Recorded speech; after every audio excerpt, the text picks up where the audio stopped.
Welcome back, accomplices. So we did take the show on the road with us, but because there was so much chaos surrounding our trip, we split up recording so we can give you all the details. We went to Wisnatchie for a concert. Because our birthdays are so close together, we decided to take a birthday trip to see the Lumineers at the Gorge. Which reminds me, it's now Terra's birthday. Your other lovely co-host is celebrating her 33rd birthday because she's an old-ass bitch. Bro. Older just means wiser. I'm wearing the shirt you got me for my birthday too. It says you inspire my inner serial killer. And I love it. Anyways, that is enough about me. We have a crazy story to tell you, and I'm not talking about the case. Shaina and I had oh god. It was probably the worst trip either one of us has ever had. And yes. I've had some pretty bad trips, so that's saying a lot. I got bugs in my nose at a rest stop. That was disgusting. But for starters, my legs are still numb from sitting in the car for 5 fucking hours to not see a concert of one of my favorite bands that I paid for because the Gorge is ran by incompetent fuckers. 0 out of 10 would not recommend. After days of trying to get a refund for the tickets, and Ticketmaster and Live Nation being dicks about it, they sent us a $5 refund. So, I mean, that was generous of them. I guess it was $1 for each hour we had to wait to not get in. And we were so close to, but in those 5 hours, we moved exactly 0.6 miles. So fuck those guys. Yeah, fuck those guys. If you ever go to see a movie, if you ever go to a concert or any event at the Gorge, make sure you show up like 2 weeks in advance to make sure you get in and see it. Oh my god. And I had to pee so fucking bad. I held it for as long as I could. It started getting so painful, but luckily, Shaina, you are the real MVP for holding the blanket for me while I pissed on the side of the road in front of hundreds of cars. People were leaning out their windows. Oh yeah, taking a pee break. Yep. And then I was also so pissed about it because we had to pull off of the road because it was at one of those like fucking miracle moments where traffic was moving. But I mean, that's what best friends are for. Seriously though, the best part about that night is I got to spend it with you. But that was my favorite part. God, yeah. And don't even get me started on our fucking motel room that I thought was a hotel when I booked it. And yes, there's a difference between a motel and a hotel. Like, hotels are usually nicer. Our fucking motel, though, it was so bad. It was the wannabe escape room. Bro, when I say it gave off major we might get murdered vibes, it was not an exaggeration. Like, our door didn't even fucking close all the way. Like, that shit. Oh my god. Like, it closed and it locked, like, obviously, but like it was ground level and there was a gap in the door, and not like a little gap, but a small gap, very apparent gap between the door and the door frame itself. And there was what appeared to be like blood stains throughout the whole room, like stains on bedding, and my fucking sheets, dude. Remember my sheets? They had mold. They had fucking mold on them. Oh god, it was disgusting.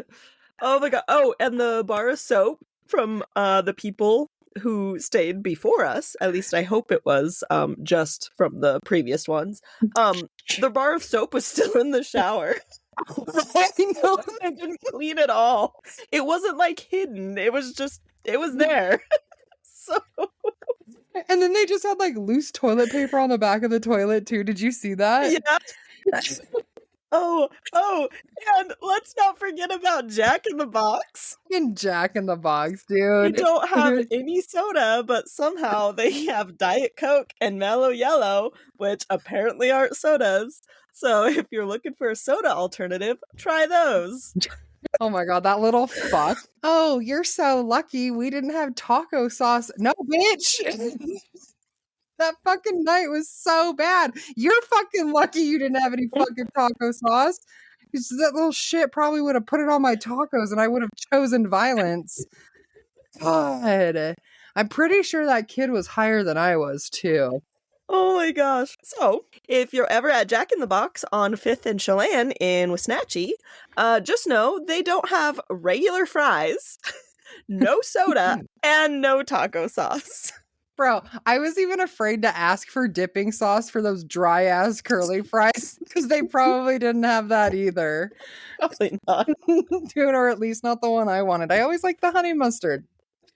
They probably would have been all out. Ugh. Bro, what do you have then? Diet Coke.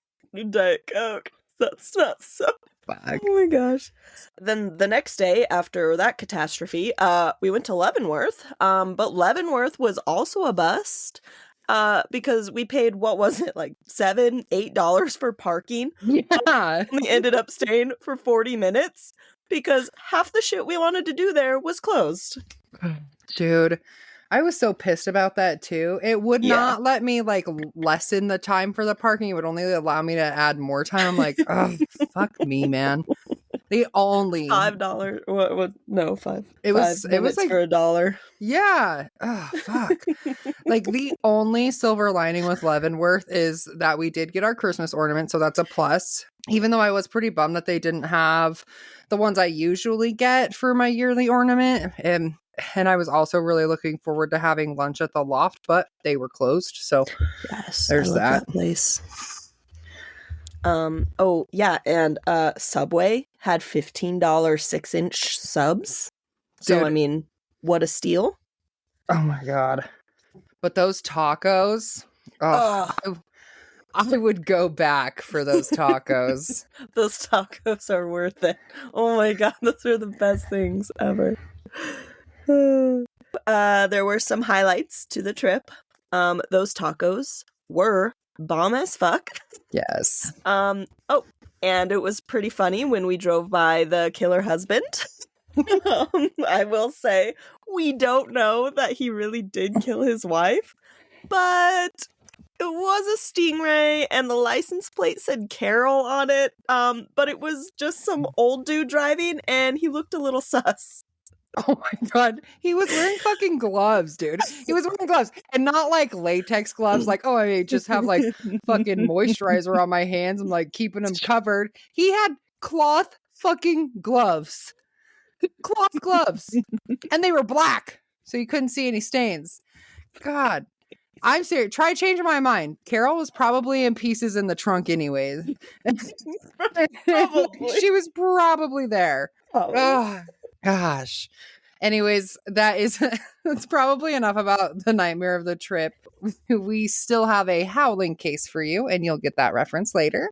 But Shaina is presenting this week, so what do you got for us? The youngest person ever charged with multiple counts of murder in Canada is Jasmine Richardson, who was just 12 years old at the time of her crime. No one in the small Canadian city of Medicine Hat could have predicted what would happen to the Richardson family.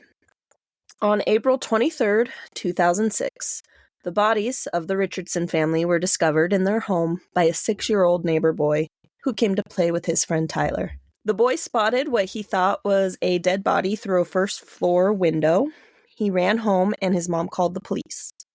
Inspector Brent Secondiak arrived on the scene and looked into a window where he saw at least one person on the ground. He called for backup, thinking they may be able to save someone in the house. But nobody inside was alive. Mark, Deborah, and their 8-year-old son had all been brutally murdered. The police found that the couple's 12-year-old daughter, Jasmine, was missing from the home, and they initially feared that she had been abducted. Jeez. Wait, what happened to her? They initially feared that she had been abducted.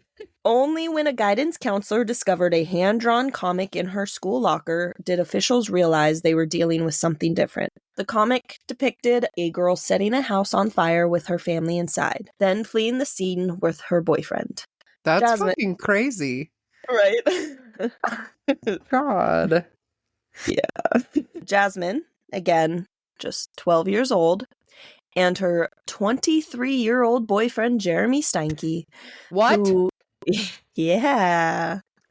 Who he now goes by the name Jackson May, plotted and carried out the killings. I'm sorry. Can we back up for a second? She's 12.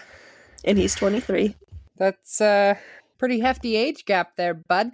Has she even gotten her Not just period that. yet? She's not old enough to date. I don't know. But I mean, hey, she's killing people, so there's... She's old enough to make that decision, so... All right. Before Jasmine met Steinke, she was described as a happy and social girl. She grew up as a good student and an all-around average preteen girl.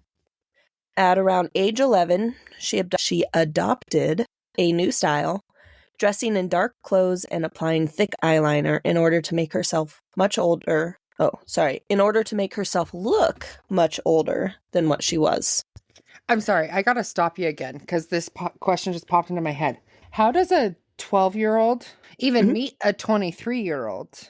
Like, where are you at where you're just... I'm getting there. Meeting... Oh, okay. All right. Sorry. My bad.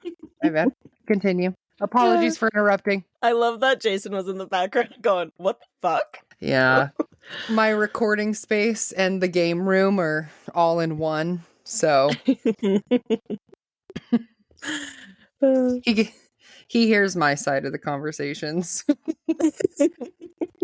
She immersed herself in the early goth subculture online, signing up for websites like vampirefreaks.com and MySpace, and expressing interest in morbid topics.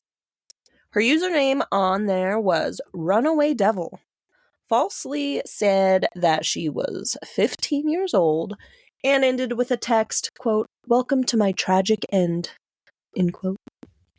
That literally sounds like every emo girl we went to school with. Right.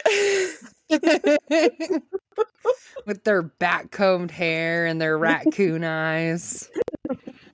The internet and social media were still in their early stages, and internet safety wasn't even a thing yet. Teenagers everywhere suddenly had the ability to connect with people who seemingly understood them, largely through forums based on a shared interest.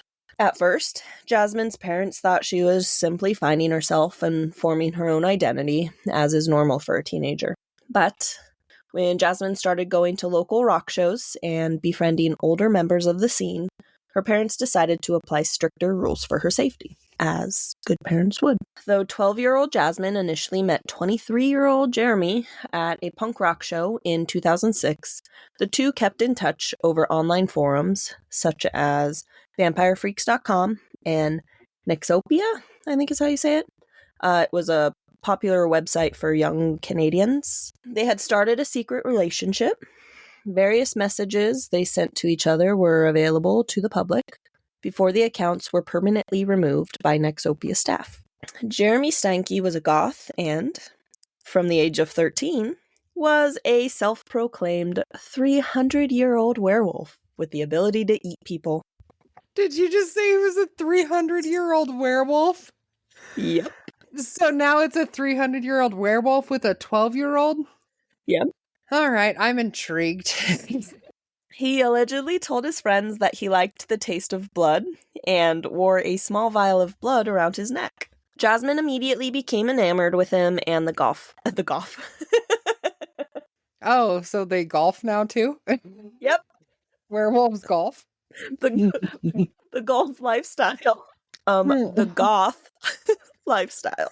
After Jasmine's parents discovered messages from Jeremy asking Jasmine if they could, quote, kill people together, they were outraged and took away her computer and tried to prevent her from seeing him. Jasmine's mental health suffered drastically while being grounded from seeing him. In her eyes, this was unfair and wrong, and she attempted multiple times to have herself placed in a foster home, but to no avail. Like, that seems like a very teenager thing to do. I don't like your decision, so I'm going to go put myself up for adoption. Yeah. And when that doesn't work, I'll just kill you. With my 300-year-old werewolf boyfriend. Jeremy's own upbringing wasn't as wholesome as Jasmine's. Having moved around a lot as a child and been through several physically abusive stepfathers, he didn't have it easy. His mother was an alcoholic, and her partners abused not only Jeremy and his siblings, but their mother as well. On at least one occasion, Jeremy stepped between the man and his mother, suffering a brutal beating as a result. Having this experience at a young age may have instilled some sort of protective desire in Jeremy. Though it was never confirmed, it was suspected that Jeremy was born with fetal alcohol syndrome, which affects about 1 in 1,000 people.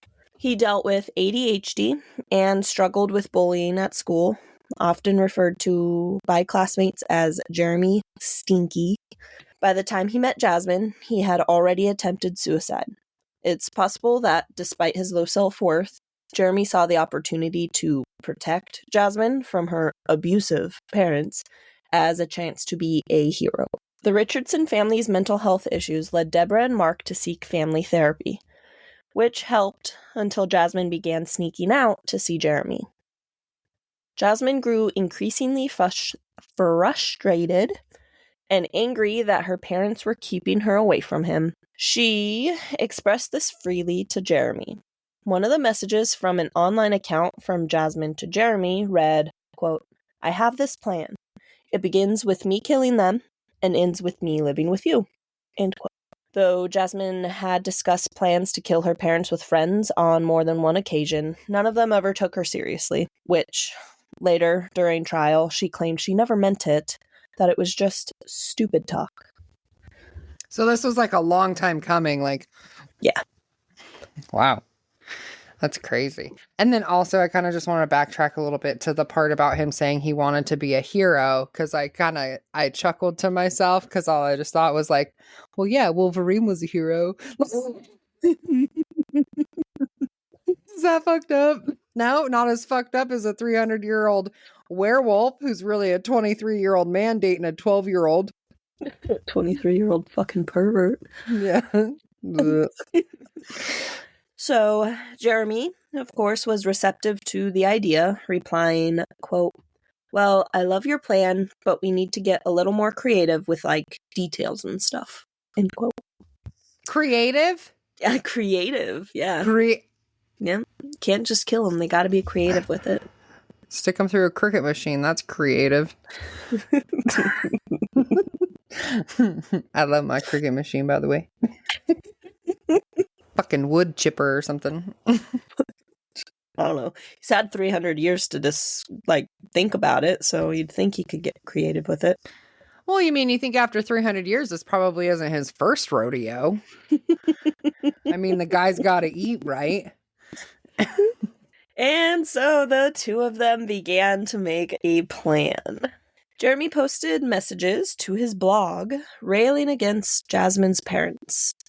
The posts got into how Jasmine was being treated and Jeremy's desire to help her by killing them. One of his posts said, quote, "Payment. My lover's rents are totally unfair. They say that they really care.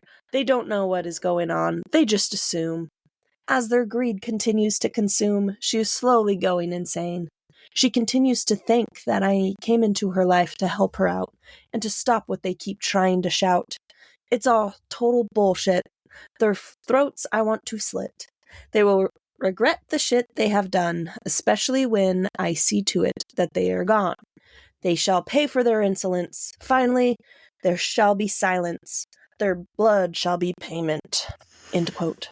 He's a real Edgar Allan Poe there, that one. Now I know why he won her little heart. Fuck. He speaks to me. He's a poet. I love it. The night before the murders, the duo watched the 1994 film Natural Born Killers, about a young couple who go on a violent killing spree. Jeremy told his friends that he and his girlfriend should go about their plans in a similar manner, but without sparing her little brother. On April 22nd, 2006, they followed through with their massacre. Jeremy showed up at Jasmine's house late at night after consuming a large amount of drugs and alcohol, ready to carry out their plan. On that fateful night, Mark Richardson was stabbed 24 times, including in his eye, neck, chest, and groin, all while fighting back with a screwdriver. Probably just because the screwdriver was the closest thing near him. Like, he was stabbed with the screwdriver, or he was fighting back with the screwdriver? Mark grabbed the screwdriver and was fighting Jeremy back. Gotcha. Okay. Because I'm pretty sure, positive, Mom was at the foot of the stairs. Because I thought originally they were like asleep or something. And maybe they were. Her mom just ran, but so I'm assuming the screwdriver was all that was closest to him. When Mark asked why this was happening, Jeremy responded, quote, "It's what your daughter wanted," end quote, before ending his life. Deborah Richardson's blood was found closer to her body, which was lying at the foot of the stairs with a dozen stab wounds. Stab wounds to her chest punctured the sac around her heart and sliced her aorta. Blood smears were found near the deadbolt of the back door and on light switch plates upstairs. Sorry if this one takes me a second to read. This one is her brother's. Jeremy then went upstairs, where Jasmine sat on Tyler's bed. Her little brother pleaded for his life. "I'm scared. I'm too young to die," he reportedly said before she stabbed him repeatedly in the chest. She killed her own brother. She did. Her 8-year-old brother. Jeremy then finished off the boy by slitting his throat. Reports said that Tyler's blood coated much of his room, including toys, bed frame, door, and walls above his bed. He was found laying on his side on the bed. His throat was slashed open. That's, like, they could have left him alone. They could have. I mean, yeah, he would have found it, but... he would have been alive. Yeah. The day after the bodies were discovered, on April 24th, Jasmine and Jeremy were both taken into custody in Saskatchewan, which is approximately 130 kilometers, or 81 miles for the Americans, away from the Richardson home. Both were arrested and charged with 3 counts of first-degree murder. Also, side story, on May 3rd, 2006, Jeremy's friend Casey Lancaster, who was 19, was charged with being an accessory to murder for driving them away in her pickup truck later in the day and for disposing of evidence. The charge was later withdrawn, and she entered a guilty plea in provincial court in Medicine Hat for obstruction. In exchange for her guilty plea, she was sentenced to a year of house arrest and told to abstain from using drugs and alcohol. But back to the lovebirds. 2 hours after the murders, Jasmine and Jeremy were laughing and kissing at a nearby restaurant. Witnesses testified that the two had admitted to the murders. One witness recounted Steinke saying that the victims had been, quote, gutted like fish. They fell deeply in love, and, incredibly, the feelings persisted even after their arrest. While awaiting trial behind bars, Jeremy proposed to Jasmine through an exchange of jailhouse letters. So again, super romantic. She accepted, as one does. At her trial in June 2007, Jasmine Richardson, now age 14, pleaded not guilty to 3 counts of first-degree murder. She said she had hypothetical conversations about killing her family, but didn't intend on ever going through with it. Yeah, but then you went through with it, so then it becomes premeditated. Yeah. So, like, hypothetically... you killed them. Yeah. Jesus. Fuck. At trial, when she was asked why they murdered her parents, Jasmine said, quote, I loved him, meaning Jeremy, so much. I thought it would bring us closer together, end quote. The reason for killing her brother, she stated, was that it would have been cruel to leave him alive without his parents. Jasmine testified in court that he was gurgling before his throat was slit. And then, side note on this, during her trial, Jasmine originally claimed that Jeremy ordered her to kill her brother after he finished killing her parents. Jeremy, on the other hand, though, had previously claimed that Jasmine killed her brother of her own volition. Oh, lovers quarrel in the courtroom. Right. Their first quarrel. Oh, so their romantic. first fight. Yes, so, I mean, not sure how fun, but little fun fact that I found in my research of this case. Jasmine was 12 years old with a developing brain, and it's possible she didn't truly want to go through with the murder.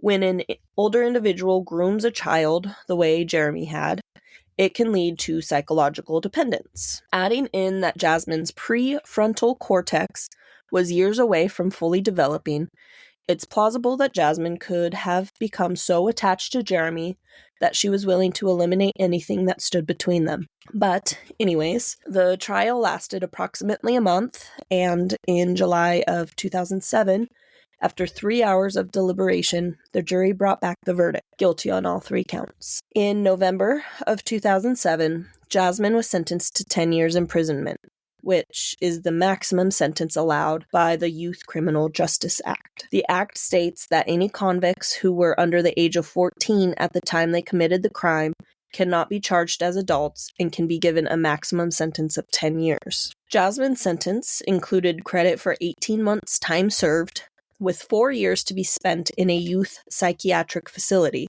followed by, in 2011, 4.5 years under conditional supervision in the community. She underwent extensive rehabilitation and treatment after she was sentenced. Psychiatric assessments revealed she was diagnosed with conduct disorder and oppositional defiant disorder, which I had to Google what those were because I was like, that just sounds exactly like a teenager, so they are actual real things. So if you're not familiar with them, I suggest Googling them. In September 2011, she became a freshman at Mount Royal University in Calgary, Alberta. Her 10-year sentence was officially completed in 2016, and she was fully released from the criminal justice system at 22 years old, just a year younger than her partner in crime was when they committed the homicides. During her final court appearance before her release, Jasmine thanked the judge, but did not apologize or express regret for her crimes. Officer Brett Secondiak, one of the first responders at the bloody crime scene, I mentioned his name at the very beginning, he expressed concerns and hoped that she hadn't deceived the criminal justice system. However, Jasmine's attorney, Catherine Biak, I'm going to go with that, felt that, quote, the system has worked in this case, end quote, believing she had undergone effective rehabilitation and that she was unlikely to reoffend.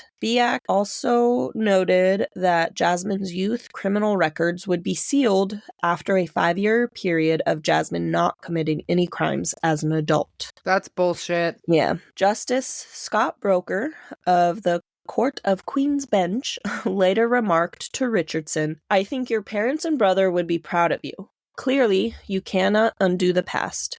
You can only live each day with the knowledge that you can control how you behave. How do you even, when somebody's like, oh, where are your parents? Or, are you close with your parents? Do you have any siblings or anything?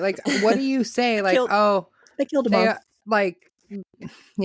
They passed away in 2006 by me. Yeah. Oh, they were murdered. So then, God, first thing I would do is Google her. Yeah. I'd Google her, be like, oh, girl's murdered family. And they'd be like, oh, she murdered her own family. That's fucking nuts. While being held in the detention facility, Steinke spoke to an undercover officer and admitted to killing the parents. He also said to him, quote, you ever watch the movie Natural Born Killers? I think that's the best love story of all time, end quote. I have never watched it, so I can't really comment on if it's a good love story, but I'm assuming it's not. It's about them going on a killing spree. I think I can Google it real quick. I don't think I've ever seen it either. I Googled it. I've never seen it. I'm just going off the description I read, and it didn't sound like a love story. Well, yeah, 2 victims of traumatized childhoods become lovers. Oh, then yeah. And Must be the best psychopathic love story. serial murderers. Oh, yes. What could be more romantic I think I have seen that movie. It's been a really long time, but I think I have seen it. It has Woody Harrelson in it. Mm-hmm. In November 2008, he was put on trial for the first-degree murders of the 3 Richardson victims. Despite the testimony of his terminally ill mother, Jacqueline May, that Jeremy had been bullied, abused, cut himself, and suicidal in his youth, and the testimony of Deborah Richardson's brother, Pete Doolin, forgiving Steinke, the jury found him guilty of all 3 counts of first-degree murder, and Judge Adele Kent sentenced him to 3 concurrent life sentences in prison. Legal analysts speculate that Jasmine is now living in an undisclosed part of Canada, presumably under an assumed name. Jeremy Steinke remains incarcerated in a Canadian federal facility. He'll be eligible for parole after 25 years, so around 2033, when he will be close to 50 years old. How old will Jasmine be at that time? Will they still be together? Also, if he's 50 as a human, how old is he? 350. Or no, because he was 23, so it'd only be 353? Be 327. Oh, there we go. 327. Perfect. Well, at least she'd be legal now. So exactly. So he's probably not going to be interested in her. Yeah. That's just so... I still just keep thinking about, like, I'm picturing, like, her killing her brother and how you described the blood, like, all over his room. I'm like... Yeah. Did he live in the closet under the stairs? Like, how was it over a majority of his room? I guess the way... I don't know. I'm sure they're just counting, blood splatters. Yeah. Just saying, oh, yeah, the blood was everywhere. Which, if you're violently like stabbing someone... room. Yes, it would look similar to our motel room. Blood on the fucking lampshade and down the wall. Yeah. On the bed sheet. They're on the bedstead. And then that person that said, like, oh, your parents and your brother would be so proud of you. No. Because they'd still want to be alive. Yeah. How would they be proud of you? And then her mom's brother just forgave Jeremy. Like, what the fuck? How can you forgive someone who murders your fucking entire family? I wonder if her family still talks to her at all. Like her uncles and aunts and stuff like that. Like grandparents or anything. If her grandparents are still alive, I guess. But I didn't look at any of that. That's just crazy. But anyways, so... So while you were presenting, my curiosity got the best of me, so I grabbed a couple facts. So did you know the average werewolf lives to be around 1,700 and 2,100 years old? Oh, good. So Jeremy will be around for quite a long time. So, I mean, he's still a baby. He's in his infancy. And the oldest recorded werewolf was 2,327 years old. I just want to make it known that we're not making fun of, like, we're not trying to make fun of. That's not our intention here. So we're just trying to have a good time. Okay. So we're not making fun of, and we're not saying that, like, if you're into, like, you know, goth shit and like all the stuff that these people were into, like that automatically, like, oh, you're probably going to be a serial killer. Like, it just so happened like this was the type of shit that they were into, and they also happen to be serial killers, but we're not saying that you are. So I just want to throw that in there because I have Makes more. You feel any better. Most serial killers have never been goths. Yeah.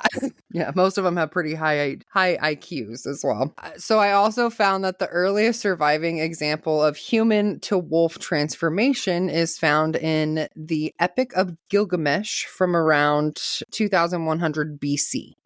However, the werewolf, as we know them, first appeared in ancient Greece and Rome in ethnographic, poetic, and philosophical texts. I'm getting to the best part, you guys, I promise. In human form, werewolves' appearance is entirely indistinguishable from humans, although they can be identified by a scar left from the werewolf attack that infected them. So, how can you tell if someone is a werewolf? Here are some clues to help you decide. Typically, they'll have a unibrow, hairy palms. Yeah, palms. Mismatched fingers, growling eyes. Glowing. Oh, I'm high. Glowing. Eyes will be growling at you. No, I thought it was weird too when I read it. I was like, whatever, I'm going with it. I try to do it again. Glowing eyes, abrasions on the arms and legs, an unquenchable thirst, dry tongue and eyes, frequenting graveyards at night. Duh. They'll also have a craving for raw meat and howling at the moon. Dead. I'm laughing so hard I'm crying. My headphones fell off. I love that you can tell someone's a werewolf by their unibrow. Fuck. I'm gonna go wax my eyebrows because I'm getting a little werewolfy. You don't want me thinking I'm a werewolf here. Oh my god. Those are all the facts that I got too. I just all the facts needed. What everyone was dying to learn. Oh my god. That's awesome. So we do have a few listener birthdays this week. Like I said earlier, our amazing Terra is 33 now. Also, Stephanie O's is on the 14th, and Elizabeth M's is on the 15th. So happy birthday, guys. There she goes, age dropping again. I've told you, I'm 25 until I can't be 25 anymore. Well, you hit that mark a few years ago. This bitch. Fucking A. Whatever.